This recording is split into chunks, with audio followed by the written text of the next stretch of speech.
वैसे तो विदेश में जब भी हम सेंटर्स खोलते हैं तो खुद को ही करना पड़ता है, आप ही पूज्य आप ही पुजारी सब कुछ करना पड़ता है। तो मुझे ऑक्सफोर्ड के दिन याद आते हैं। हमारा ग्लोबल रिट्रीट सेंटर ऑक्सफोर्ड में सबसे पहला रिट्रीट सेंटर वो था यज्ञ में। विदेश में भी ज्ञान सरोवर बाद में भी आया। तो वो तो बड़ा हाथी था, इतना बड़ा घर, 70 बेडरूम्स, 150 कभी कभी 200 जितने होते थे।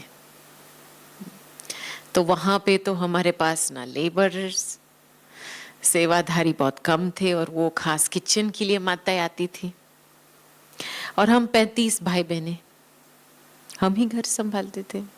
और हमारे रिट्रीट्स चलते थे फ्राइडे टू संडे, फिर मंडे छुट्टी, फिर ट्यूसडे टू थर्सडे, फिर आधा दिन मिलता था पूरी घर की सफाई करने का, फिर फ्राइडे टू संडे। बहुत सालों से ऐसे चला। अभी आप सोचो, इसके बीच में बाथरूम की सफाई, शीट्स की सफाई, किचन की सफाई, कितनी सफाई, सारे घर की सफाई।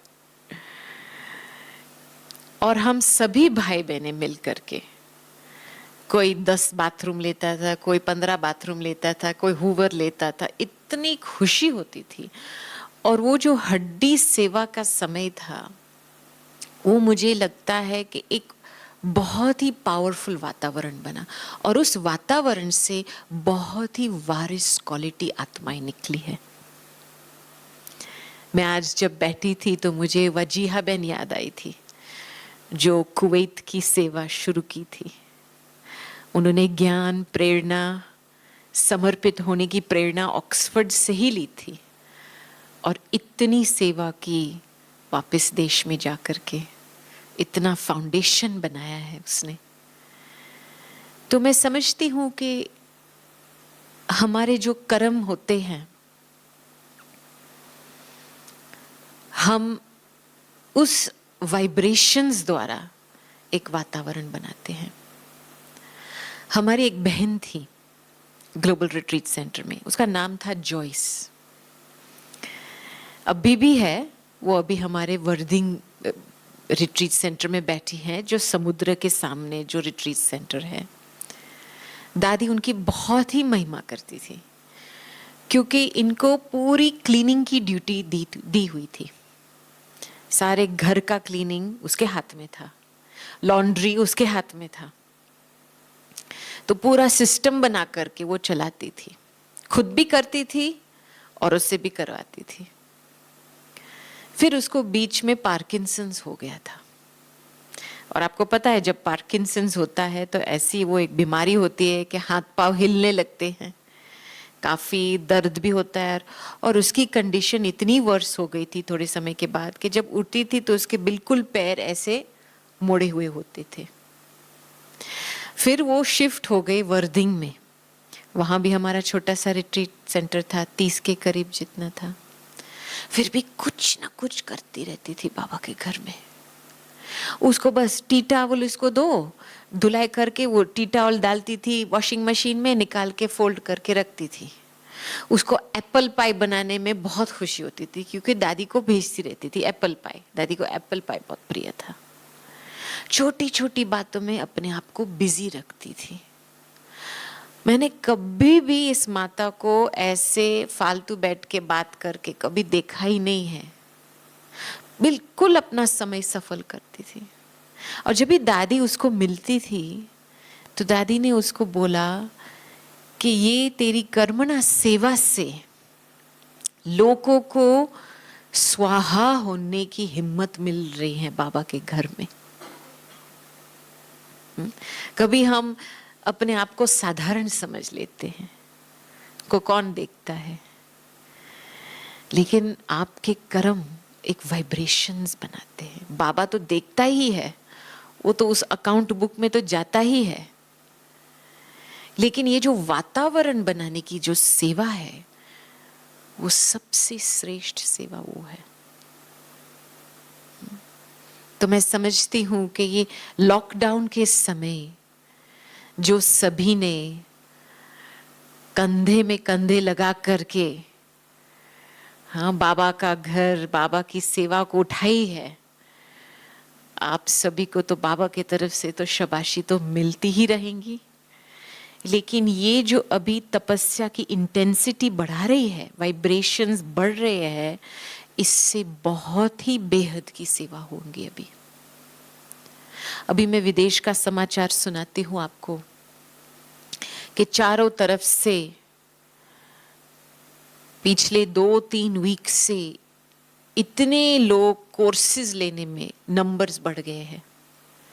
हमको अभी सुनने में आया कि ऑस्ट्रेलिया में 1000 लोग राज योगा कोर्स कर रहे हैं ऑनलाइन। स्पेन में 800 लोग कर रहे हैं, इटली में 700 लोग कर रहे हैं, यूके में करीबन 2-2.5 लाख जितने लोग लेक्चर्स, मेडिटेशन ऑनलाइन कर रहे हैं रेगुलरली।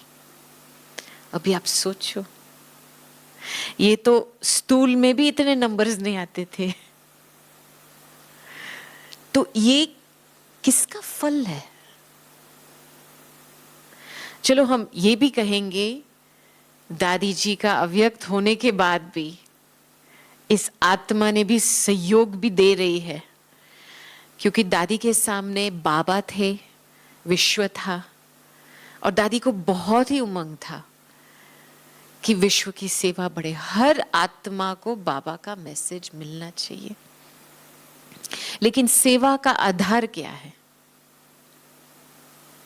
त्याग और तपस्या। और ये जो लॉकडाउन है, वो जैसे ड्रामा के तरफ से सर्व ब्राह्मण परिवार के लिए एक बहुत बड़ा फुल स्टॉप। अभी स्टॉप, घर में बैठो, अंतर्मुखता का गुफा में बैठो और अपने आप को चेक करके चेंज करो, तपस्या की रफ्तार को तेज करो, है ना? हाँ? और इस लॉकडाउन में वीआईपी, आईपी, ऑर्डिनरी सब एक समान हो गए। सभी को घर की सफाई करनी अपने आप ही करनी है। कोई बड़ा छोटा इसमें कहेंगे ही नहीं, सब भी एक समान बन गए। तो मुझे बहुत ही खुशी, साक्षी होकर के मैं जब मधुबन को देखती हूँ, कितनी सफाई, स्वच्छता अभी भी है, क्योंकि यहाँ से जो वाइब्रेशंस बनते हैं वो पूरे विश्व तक पहुँचता है। देखो, सपोर्ट जो होता है वो गुप्त होता है। पता है, झाड़ का सपोर्ट बीज है, लेकिन झाड़ भी अपना बीज को नहीं देख पाता है, और बीज भी अपना झाड़ को नहीं देख पाता है। चलो, बाहर रूप से सभी झाड़ की महिमा करेंगे, कितने सुंदर झाड़ है, कितने अच्छे फूल निकलते हैं, कितने अच्छे पत्ते हैं, कितना हरा भरा है। कोई बीज को तो नहीं देखेगा ना। मधुबन बीज है, और जो भी कुछ कर्म इस बीज में करता है वो पूरा झाड़ को सपोर्ट, सस्टेनेंस मिलता है। तो इसका महत्व कभी भी नहीं भूलना है। मैं बहुत ही ये मेरे सामने रखती हूँ कि ये यज्ञ का हार्ट है, इसको फुल सपोर्ट चाहिए, तन मन धन, मन वाणी कर्म से, और समय संकल्प श्वास से। देखा जाए तो मुझे आज दादी की याद बहुत आ रही थी। दादी जी तो एक त्याग की मूर्ति थी, इकोनॉमी और एक नामी की अवतार थी, एक निरसंकल्प देवता थी, और विदेही जनक राजा भी थी। और इन दादियों को देख करके, उनका एग्जाम्पल को देख करके हमको जीवन में बहुत ही प्रेरणा मिलती है। और खास करके ये दादी ने हमको प्रैक्टिकल रूप में दिखाया है कि बाबा के दिल तख्त नशीन पर रहना है सदा के लिए, तो कौन सा पुरुषार्थ चाहिए?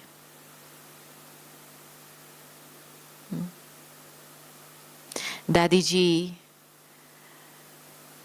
ऑलवेज हमको कहती थी, और हम दादी को भी देखते थे प्रैक्टिकल रूप में, लास्ट में तो समय संकल्प श्वास को सफल करना है, सफल करना है सब कुछ, मन तन धन सफल करो, सफल करो।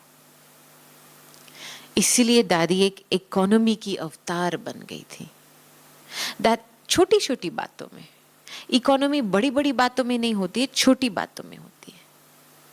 देखो दादी जी जब किसी को मिलती थी, टोली देती थी, तो पूछती थी, कोई एक व्यक्ति आता तो पूछ, आपके परिवार में कितने लोग हैं?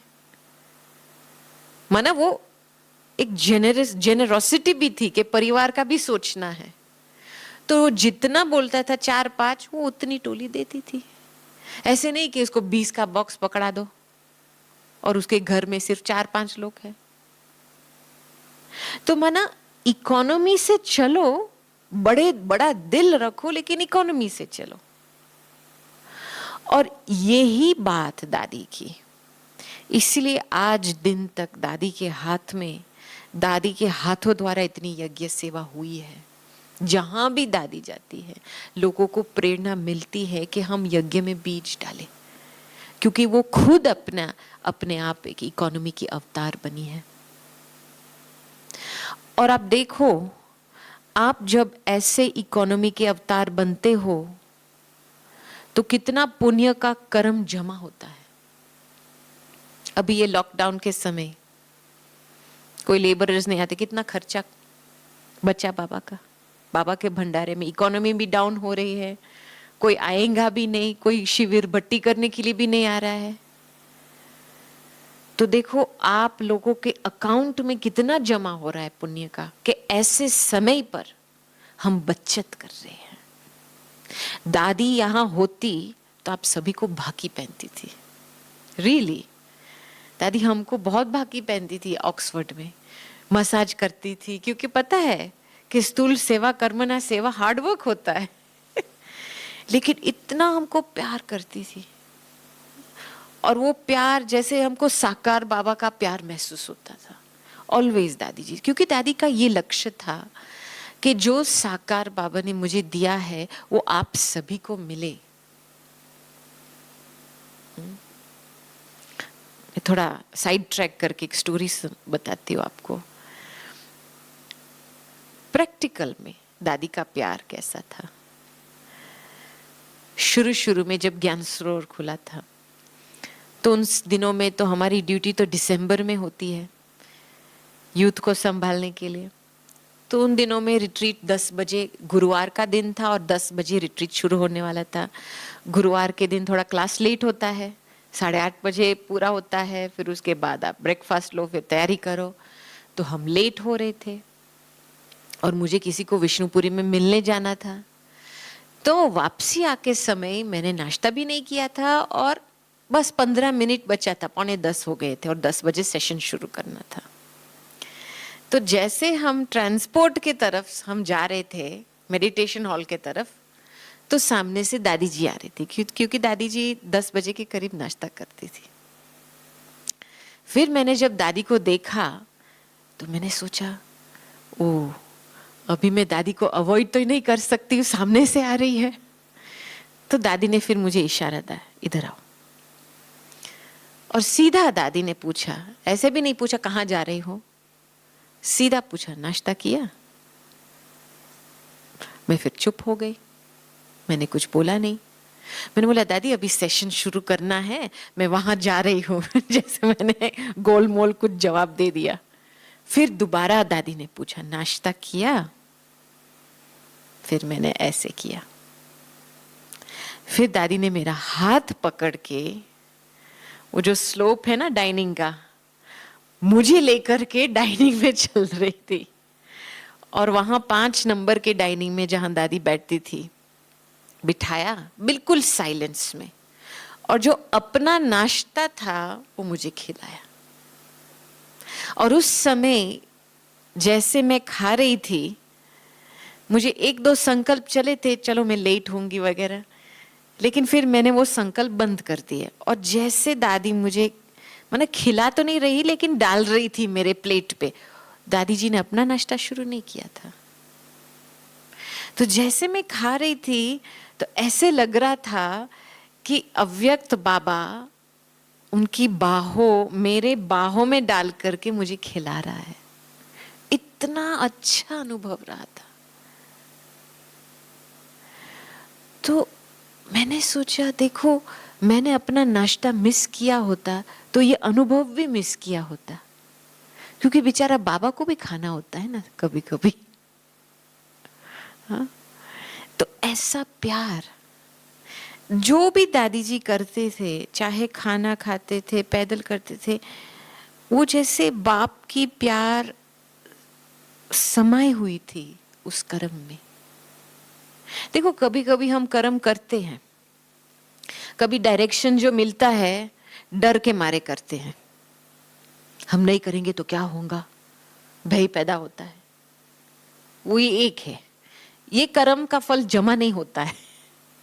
फिर दूसरा होता है कि ड्यूटी के प्रमाण कुछ करना, चलो मुझे ये ड्यूटी मिली है बस इतना ही करना है, उसकी लिमिटेशन होती है, इसका फल तो मिलेगा लिमिट में मिलेगा। फिर होता है कुछ प्यार से करना, दिल से करना, वो पुण्य के खाता में जमा होता है। वो व्यक्ति बाप के दिल तख्त पर चढ़ता है और बाप की दुआएं मिलती है।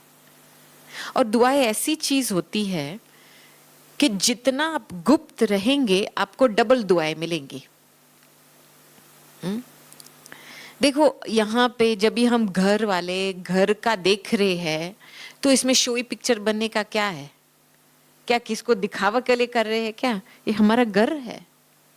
घर में आप नीचे कुछ किचड़ा देखेंगे तो अपने आप उठा करके क्लीन करेंगे ना, अपने आप सब कुछ होता है ना। वो किसी को दिखाएंगे तो नहीं, देखो मैंने किचड़ा उठाया। ये भावना तो गुप्त दान, गुप्त कर्म में डबल दुआएं होती है। इसकी मैं एक कहानी सुनाती हूँ। ऑक्सफोर्ड में नवंबर मास में बहुत ठंडी होती है, बाहर -4 -5 होता है। तो एक दफा क्या हुआ कि ओवर 70s की रिट्रीट थी, सभी बुजुर्ग लोग, हमारे लंदन के जो भी बुजुर्ग माताएं दादाएं थे वो सभी 75-80 जितना एक बड़ा संगठन था। तो वो फ्राइडे को आते हैं दिन में, फिर फ्राइडे रात्रि, फिर सैटरडे रहते हैं, संडे दोपहर को चले जाते हैं। 2 दिन की रिट्रीट होती है उनकी। तो फ्राइडे शाम को हम सेशन का शुरुआत किया और हमारे साथ एक बहन आने वाली थी कुछ डायरेक्शन देने के लिए। तो वो आई नहीं, तो हमने सेशन शुरू कर दिया और सेशन का अंत भी हो गया, फिर भी वो आई नहीं। तो मैंने थोड़ा बहुत डायरेक्शन दे दिया, फिर सभी गए अपने रूम कमरे में सो गए। फिर नेक्स्ट डे सवेरे 8 बजे मैं जब ब्रेकफास्ट के डाइनिंग में आई तो मुझे एक आवाज सुनने में आया, पता है क्या हुआ रात को, पता है किसी ने कुछ किया रात को, ये क्या हुआ? तो फिर मैं टेबल पे बैठी, मैंने पूछा क्या हुआ रात को। फिर पता चला कि सेशन के समय जहां पर हमारा साउथ विंग के सारे बेडरूम्स हैं, जहां मेजॉरिटी लोग रहते हैं, पूरा एक विंग था, बहुत 40-50 जितने बेडरूम्स है उस साइड पे, हीटिंग बंद हो गया था, कुछ प्रॉब्लम हो गया था। अभी फ्राइडे रात को आपको इंजीनियर कहां से मिलेगा? सैटरडे सवेरे को तो इमरजेंसी के तरीके से तो बुला सकते हो, लेकिन फ्राइडे रात्रि को तो कोई नहीं मिलेगा। तो हीटिंग बंद हो गया था, कुछ गड़बड़ हो गई थी। तो उस समय वो जो बहन जो मेरे साथ सेशन कराने वाली थी वो रास्ते में आ रही थी और उसको समाचार मिला था। तो उसने क्या किया, वो वापस गई किचन में हमारे डाइनिंग में, और डाइनिंग में जो वो पानी के हॉट वाटर बैग्स आते हैं ना, जो पानी भर करके, गर्म पानी भर के आप फिर बेड में डालते हो तो बेड थोड़ा गर्म रहता है, उसको हम कहते हैं हॉट वाटर बॉटल। वो प्लास्टिक का आता है, उसमें आप पानी भर करके, गर्म पानी भर के आप फिर बिस्तर में, उसने 70 जितने निकाले, हर एक बैग में पानी डाला, गर्म पानी डाला और एक एक बिस्तर के अंदर डाल दिया, ताकि ये बुजुर्ग लोग जब वापस कमरे में आवे तो कमरा ठंडा होगा लेकिन आखिर बिस्तर तो गर्म होगा ना। इसलिए वो सेशन में नहीं आई। और मैंने ये भी नोट किया कि मेरा कोई व्यर्थ चिंतन नहीं चला उसके प्रति। उसकी ड्यूटी थी डायरेक्शन देने के लिए, लेकिन वो आई नहीं, लेकिन हमने संभाल लिया, क्योंकि वो एक पुण्य कर्म कर रही थी। वो व्यर्थ कर्म करती तो मुझे व्यर्थ वाइब्रेशंस पहुंचते और मेरे व्यर्थ संकल्प चलते। और किसी को पता नहीं था, क्योंकि सभी कह रहे थे कोई एंजल ने मेरे बिस्तर में एक हॉट वाटर बॉटल डाल दिया था, इतना थैंक्स दिया, इतनी दुआई दी वो आत्मा को। अभी आप सोचो, उस बहन को 2 प्रकार की दुआई दी। एक तो खुद व्यक्ति की तरफ दुआएं मिली क्योंकि कुछ मिला, और दूसरे वो व्यक्ति ने भगवान को याद किया इतनी ठंडी के कारण तो भगवान के तरफ भी दुआएं इसको मिली। इसीलिए डबल दुआएं लेनी है कर्म में, तो गुप्त रहना है, शोवी पिक्चर नहीं। और ये डबल जमा होता है, क्योंकि ये सारा अकाउंट कहाँ जाता है? आपकी बुक में जाता है, आपके सारे साइकिल में लिखा हुआ जो आप कर रहे हो, आपके पूरे आगे के जन्मों के लिए आप कर रहे हो, किसी के लिए नहीं कर रहे हो, खुद के लिए कर रहे हो। तो ऐसे जब हम दादी जी की बातें याद करते हैं तो हमको बहुत प्रेरणा मिलती है कि हम ऐसे बने, क्योंकि ये आत्मा एक सिद्धि स्वरूप आत्मा बन के गई। बिल्कुल आप देखो, उस दिन जब दादी ने शरीर छोड़ा 2:45 बजे, 2 बजे के करीब हमको समाचार मिले, 2:45 बजे, और 2 बजे से लेकर के 12:30 बजे 1 बजे तक पूरा अंतिम संस्कार हो गया। 10-10.5 घंटे में सब कुछ समाप्ति। जैसे कोई जादूगर आकर के आंखों में धूल डालता है और फिर चला जाता है, ऐसे लगा उस दिन, इतना जल्दी। और जैसे दादी का पसंद का था वैसे ही हुआ, क्योंकि दादी जी बहुत बारी बोलती थी मेरे ऊपर एक कौड़ी मिसल लास्ट में खर्च नहीं होना चाहिए। ऐसे ही हुआ, इतनी सिंप्लिसिटी से दादी जी गए। जो दादी जी की लाइफ थी उसका लास्ट का एग्जाम्पल था। तो हम जिस रीति से लाइफ का हम जिएंगे, जो प्रिंसिपल्स को लेकर के जिएंगे, वो उस अनुसार हम मरेंगे।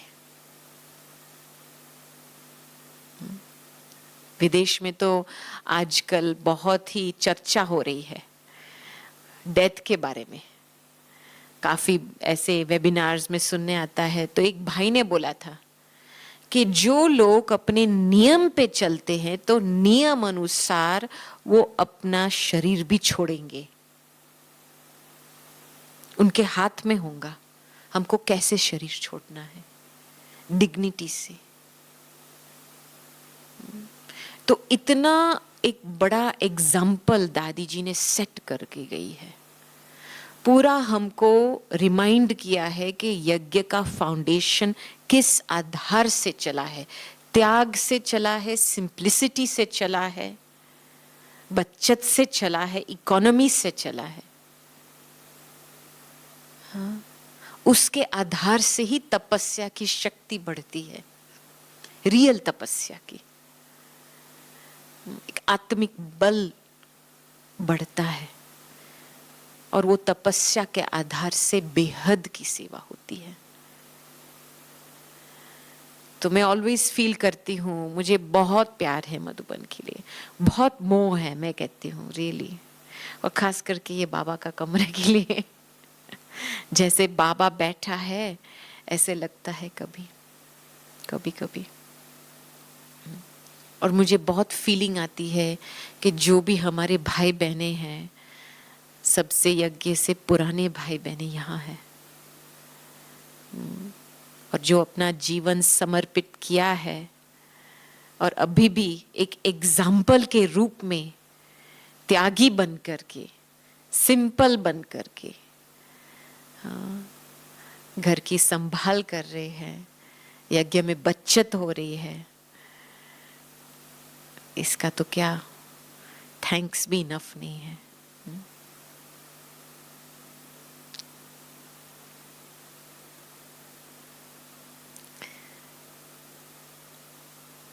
जब भी हम तपस्या की बात करते हैं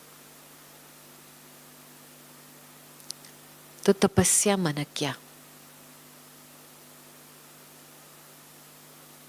वैसे तो आप सभी ने एक बहुत क्लासेस तो सुने होंगे, तपस्या की परिभाषा है क्या?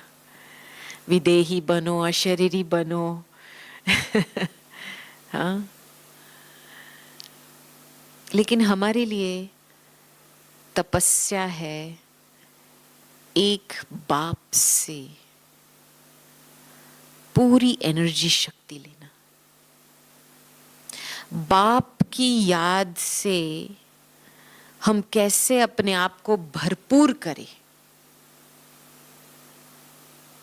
ये तपस्या है। एक एक एक एकाग्रचित, एक नामी, इकोनॉमी, एक अंदर। और क्या है जो याद की शक्ति है, याद में जब भी हम बाप की याद करते हैं उसमें बहुत सारी बातें भरी हुई होती है, और इसमें खास 5 बातें भरी हुई होती है। और आप चेक करना, अभी सभी को तपस्या का चांस मिला है, लेकिन ऐसे बस ऐसे वैसे बुद्धि इधर उधर भटकने का चांस नहीं है। तपस्या माना पूरा अभी जो मिसिंग है अपने वर्षे में वो ले लेना है बाप से, अब नहीं तो कब नहीं। तो बाप की याद में 5 बातें भरी हुई है। एक है स्नेह, ईश्वरीय स्नेह। नहीं, बाप अपना बच्चों कितना स्नेह देता है, तो मुझे स्नेह की कितनी जमी हुई फीलिंग्स है अंदर मेरे में, कितनी स्नेह मिल रहा है, सर्व संबंधों का स्नेह मिल रहा है मुझे, मैं खींच रही हूं बाबा से वो स्नेह। बाप का स्नेह चाहिए तो मुझे बच्चा बनना है। बच्चा मना निरसंकल्प, अपनी बुद्धि ज्यादा होशियारी से यूज नहीं करना है। आप बहुत अडल्ट बनने के लिए कोशिश करेंगे तो आपको वो ईश्वरीय स्नेह का फीलिंग नहीं आएंगे, क्योंकि वो सिर्फ बच्चा ही खींच सकता है अपने बाप से।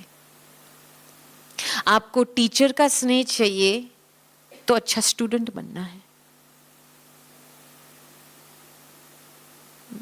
आपको गुरु की कृपा चाहिए तो एक अच्छा फॉलोअर बनना है, डायरेक्शन को फॉलो करना है। तो हम जब भी हम बाप के साथ ऐसे संबंध में देखते हैं कि मुझे बाप से क्यों इतना प्यार नहीं मिलता है, क्यों इतनी शक्ति नहीं मिलती है, अरे खुद की रिस्पॉन्सिबिलिटी को देखो। मैं कहाँ तक अपने आप को सिंपल रूप से, मैं एक छोटी नन्ही मुन्नी बच्ची हूँ बाप की, मैं एक अच्छी एक्यूरेट स्टूडेंट हूँ। ऐसे वैसे मुरली सुनना नहीं, एक्यूरेसी से, ताकि कुछ मुरली से धारण हो, उससे वो स्नेह ऑटोमेटिक आती है संबंध में। तो पहला है स्नेह, दूसरी है शक्ति, सर्व शक्ति प्राप्त होती है बाप से, सहन शक्ति, समाने की शक्ति, निर्णय शक्ति। तो चेक करो अपनी शक्तियों को। ये सारा टाइम हमको जो मिला है, एक पूरी हमारी जो चेकिंग की संस्कार है उसको और मजबूत बनाना है। तो मेरे सर्व शक्तियां भरपूर है। फिर तीसरी बात जो मिलती है वो है सकाश। बाबा कहते हैं ना, current of light and might. जब भी कुछ विशेष कार्य करना होता है तभी एक्स्ट्रा मदद भी मिलती है साकाश के रूप में। हमने बहुत बारी देखा है, जब भी हमारे सेवा के फील्ड में ऐसी बातें आई है या ऐसा बड़ा कार्य आया है, तो उसके पहले बाबा बहुत ही अमृत वेले में साकाश देता है, फिर हमको पता है कि दिन में कुछ होने वाला है। हाँ? तो साकाश खींचना है बाबा से, तो हिम्मत चाहिए। अपने पुरुषार्थ में हिम्मत, अपने कर्म में हिम्मत। आपने हिम्मत छोड़ा तो साकाश भी नहीं मिलेंगे। आप कोई बड़ा कार्य के लिए निमित्त भी नहीं बन पाएंगे। तो साकाश लेनी है। बाबा, आई एम अवेलेबल। एक दफा हम और रजनी बेन, फिलीपींस के रजनी बेन, थोड़ा मनीला में थे, टीचर्स की रिट्रीट थी, तो हम वार्तालाप कर रहे थे, स्टोरीज शेयर कर रहे थे। तो बहुत एक सुंदर कहानी बताई थी रजनी बेन ने कि एक दफा वो और कला बेन, न्यूयॉर्क वाली कला बेन है ना, वो यहाँ आंगन में पास हो रहे थे। तो दादी जी मिले बीच में आंगन में। तो दादी जी ने पूछा, दादी जानकी ने पूछा, आप कहाँ जा रही हो? तो रजनी बेन ने बोला, अच्छा हम गॉडलीवुड स्टूडियोज में जा रहे हैं फिल्मिंग के लिए। कला बेन ने बोला, फिर हम बाद किसको मिलने के लिए जा रहे हैं, ये के लिए जा रहे हैं। फिर इन्होंने दादी को पूछा, दादी आप कहाँ जा रहे हो? तो दादी ने बोला, मैं ये ग्लोबल फंक्शनिंग मीटिंग में जा रही हूँ, आप लोग क्यों नहीं आ रहे हो साथ में? तो दोनों ने बोला कि हमको निमंत्रण तो नहीं मिला है। तो दादी ने बोला, नहीं ये बात नहीं है, आपने बाबा को सुबह को अमृत वेला बोला कि बाबा हम अवेलेबल है, हमको यूज करो आज, या बस अपने आप को प्लान बना दिया? आपने बाबा को दिल से बोला होता कि बाबा मैं अवेलेबल हूं, मुझे यूज करो, तो बाबा इनकी बुद्धि टच करे, आपको इनविटेशन, निमंत्रण मिल जाए। मुझे इतनी अच्छी बात लगी क्योंकि दादी ने अपना पार्ट कैसे बनाया है। रियली ये एक बहुत गहरी कर्म की फिलॉसफी है। हिम्मते बच्चे मदते बाप, ये गारंटी है। और दादी जी का पार्ट ऐसा है क्योंकि हिम्मत का पगला कभी ढीला हुआ ही नहीं है दादी का, हर एक बात में। तो इसीलिए हिम्मत जब हम रखते हैं तो साकाश भी बहुत मिलती है कार्य करने के लिए। फिर चौथी बात है बल, योग का बल, एक प्रकार की ताकत मिलती है। कर्मेंद्रिय शीतल होती है, कंट्रोलिंग पावर बढ़ती है, अंदर रूलिंग पावर बढ़ती है, ये बल। और पांचवा प्रेरणा। नहीं, कभी कभी दादी जी भी कहते थे जैसे बाबा प्रेरता है सेवा में, बच्ची कुछ करो करो करो करो, मैं बैठा हूं। तो ऐसे हमको इंस्पिरेशन मिलते हैं। नहीं, बाबा करण करावनहार है, वो करेगा और कराएगा भी, लेकिन बच्चों को प्रेरता है। अभी मेरी बुद्धि की लाइन कितनी क्लियर है वो प्रेरणा को कैच करने के लिए। मम्मा कहती थी ना, हुक्म ही हुक्म चला रहा है। तो बाबा की प्रेरणाओं से सेवा हो रही है। बाबा ही करण करावनहार होकर के सेवाओं में विस्तार ले आ रहे हैं, ताकि हम संपन्न संपूर्ण बन जाए और समाप्ति भी हो जाए, ताकि नई दुनिया जल्दी से जल्दी आ जाए। तो अभी आप इन 5 बातों की चेकिंग करो। ये प्रैक्टिकल है क्योंकि ये एनर्जी की बात है, और बाबा के बिना तो आप विदेही बन भी नहीं सकते हो। मुझे पता है कभी कभी लोग तपस्या में बैठते हैं, कोशिश करते हैं विजुअलाइजेशन, मैं आत्मा हूँ, स्टार मिसल हूँ, मैं ऊपर भ्रुकुटी के बीच में बैठी हूँ, फिर मैं ऊपर जा रही हूँ आसमान में। ये तो जैसे इमेजिनेशन का काम हुआ है कभी कभी। जैसे आप कुछ मूवी देखते हो ना, तो अच्छा लगता है मूवी देखने के समय, फिर मूवी बंद हो जाता है तो वैसे ही वैसे रह गए। लेकिन रियल तपस्या बाप के साथ बैठना है, अंदर जाकर के। विदेही बनना माना अंदर, डीप अंदर जाकर के खुद को फ्री करना, ताकि हम बाप के साथ ऐसे स्थिर रूप में बैठ सकते हैं, साइलेंस में। इसके लिए भी दादी ने हमको बहुत अच्छी विधि सिखाई थी। बीच बीच में दादी जी हम बहनों के साथ बैठती थी तो हम प्रश्न उत्तर करते थे। तो हमने एक बार दादी को पूछा, दादी आप जब योग में बैठते हो तो आप क्या करते हो? तो दादी ने हमको उनकी जो अंदर की सीक्रेट थी वो बताई थी कि दादी खुद को अंदर कैसे लेके जाती है अपने आप को, क्योंकि सब कुछ अंदर है, आत्मा अंदर है, आत्मा में वो चित्त है, मेमोरीज है, घर की है, स्वर्ग है, सब कुछ अंदर है। आप अंदर जाएंगे सब कुछ मिलेगा। तो फिर हमने दादी को बोला तो अंदर जाने का रास्ता क्या है? तो दादी ने 5 बातें बताई थी हमको। पहले अपने आप को डिटैच करो इस कर्मेंद्रियों से। मैं खुद अपनी एनर्जी को डिटैच कर रही हूं, हर एक कर्मेंद्रियों का दरवाजा बंद कर रही हूं। फिर दूसरा स्टेप, न्यारा बनना है। मैं अंदर चली जाती हूं, मैं अपने आप को एक न्यारी प्यारी आत्मा महसूस करती हूं, इस शरीर से न्यारी हूं।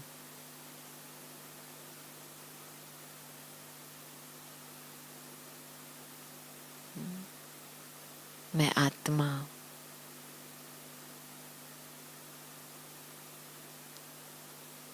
फिर तीसरा, अपनी सिंहासन धारण करके मैं एक साक्षी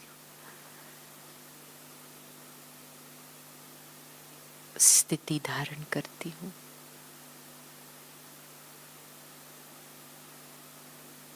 डिटैच्ड ऑब्जर्वर बन जाती हूं। बाहर जो भी हो रहा है, ड्रामा के सीनरियां वो चलती रहती है और मैं साक्षी स्वरूप साथी के साथ देख रही हूं। और फिर साक्षी दृष्टा बनता है, विटनेस बन जाता है। जैसे देखते हुए मैं इतनी डीप अंदर चली जाती हूँ, जैसे जो भी देखती हूँ, देखते हुए देखा भी नहीं, सुनते हुए सुनाई भी नहीं देता है। साक्षी दृष्टा बन जाते हैं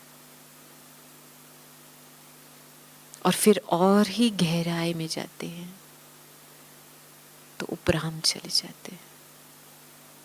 आत्मा बिल्कुल विदेही बन जाती है, अपने घर निर्वाण धाम, ये विदेही आत्मा, अशरीरी आत्मा अपने अशरीरी बाप के साथ बैठी है।